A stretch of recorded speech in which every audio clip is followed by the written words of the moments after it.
क्या आप जानते हैं एक समय ऐसा था जब भारत में वैदिक परंपरा कमज़ोर पड़ रही थी और कई दर्शनों का प्रभाव बढ़ रहा था। उनमें बौद्ध और जैन धर्म प्रमुख थे और हिंदू धर्म में भी मत और मतांतर बढ़ रहे थे। लेकिन इसी समय एक दिव्य आत्मा ने जन्म लिया जिसमें न केवल हिंदू धर्म को पुनर्जीवित किया बल्कि पूरे भारत को एक आध्यात्मिक चेतना भी दी। ये थे आदि शंकराचार्य। वह एक महान दार्शनिक, एक अद्भुत सन्यासी और अद्वैत वेदांत के महान प्रवर्तक हैं। आज हम आपको उनकी अद्भुत जीवन यात्रा के बारे में जानेंगे। आदि शंकराचार्य का जन्म 8वीं शताब्दी में केरल के कल्लाड़ी गांव में हुआ था। उनके पिता शिव गुरु और माता आयम्बा शिव के परम भक्त थे। वे संतान प्राप्ति के लिए वर्षों तक तपस्या करते रहे। कहा जाता है कि भगवान शिव ने उन्हें दर्शन देकर ये वरदान दिया कि उन्हें या तो एक सामान्य दीर्घायु संतान मिलेगी या एक विलक्षण किंतु अल्पायु संतान। उन्होंने दूसरा विकल्प चुना और इस प्रकार शंकर का जन्म हुआ। शंकर एक विलक्षण बालक थे। उन्होंने केवल 6 वर्ष की आयु में ही 4 वेद, उपनिषद और अन्य शास्त्रों को कंठस्थ कर लिया था। उनके तर्क और ज्ञान को देखकर गुरुओं ने भविष्यवाणी की कि ये बालक साधारण नहीं बल्कि एक दिव्य आत्मा है। शंकर के मन में बचपन से ही संन्यास की तीव्र इच्छा थी, लेकिन माता आर्यम्बा के लिए तैयार नहीं थी। किंवदंतियों के अनुसार एक दिन जब वे नदी में स्नान कर रहे थे तभी एक मगरमच्छ ने उन्हें पकड़ लिया।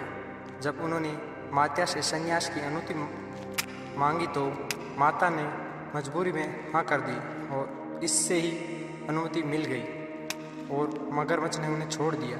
इससे दैवीय संकेत मानकर उन्होंने संन्यास ले लिया और सत्य की खोज में निकल पड़ी। शंकर ने संन्यास लेने के बाद अपने आध्यात्मिक गुरु की खोज शुरू की। वे नर्मदा नदी के तट पर पहुँचे जहाँ उन्होंने गुरु भगवत्पाद से दीक्षा ली। उनके मार्गदर्शन में शंकर ने वेदांत दर्शन का गूढ़ अध्ययन किया और अपने मिशन की दिशा तय की। उन्होंने अद्वैत वेदांत की स्थापना की और पूरे भारत में उसका प्रचार किया। शंकराचार्य ने पूरे भारत की यात्रा की और अनेक विद्वानों से शास्त्रार्थ किया, लेकिन उनका सबसे प्रसिद्ध शास्त्रार्थ था काशी के विद्वान मंडन मिश्र के साथ। इस बहस में निर्णायक थी उसकी सवैक पत्नी देवी सरस्वती। यह शास्त्रार्थ कई दिनों तक चली।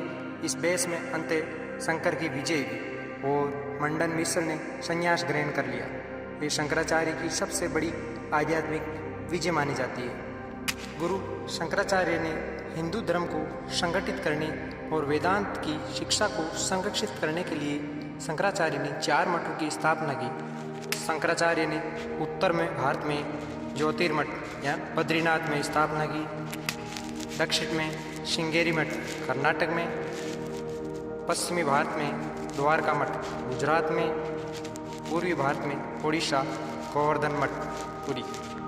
ये 4 मठ आज भी भारत हिंदू धर्म और वेदांत के प्रचार प्रसार में महत्वपूर्ण भूमिका निभाते हैं। केवल 32 वर्ष की आयु में ही शंकराचार्य ने वह कार्य कर दिखाया जो कई जन्मों में भी कठिन माना जाता है। माना जाता है कि वह अपने अंतिम दिनों में हिमालय चले गए और केदारनाथ में उन्होंने समाधि ले ली, लेकिन उनके विचार और उनका आज भी हमें प्रकाश प्रदान करता है। आदि शंकराचार्य ने भगवत गीता, उपनिषद, ब्रह्मसूत्र पर जो टीका लिखी वे आज भी हिंदू दर्शन का आधार है। उन्होंने भज गोविंदम जैसे भजन भी लिखे जो भक्ति के लिए प्रेरणा स्रोत बने।